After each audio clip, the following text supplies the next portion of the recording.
రైట్గా మాజీ మంత్రి వివేక హత్య కేసుకు సంబంధించిన బ్రేకింగ్ న్యూస్ చూస్తున్నాం.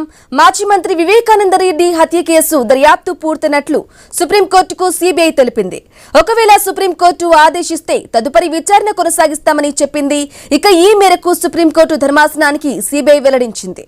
వివేక హత్య కేసు దర్యాప్తుపై కాసేపట్లో జస్టిస్ ఎంఎం సుందరేష్ ధర్మాసనం విచారణ చేపట్టనుంది.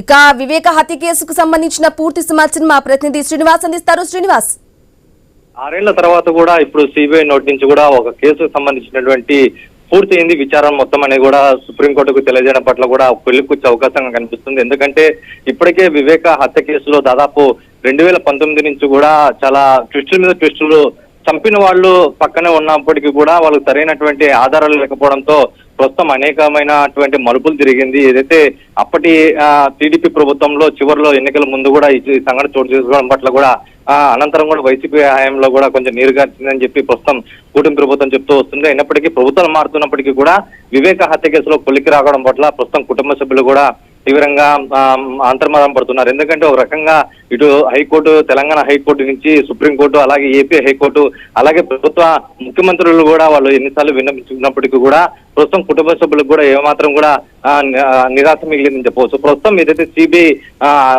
ఇంట్రాగేషన్ తర్వాత కూడా ప్రస్తుతం సుప్రీంకోర్టుకు కూడా ఈ వివేక హత్య కేసులో ప్రస్తుతం విచారం కూడా పూర్తయింది.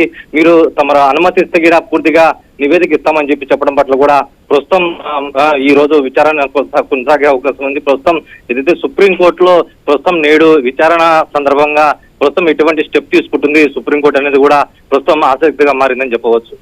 Right Srinivas, thank you for the updates.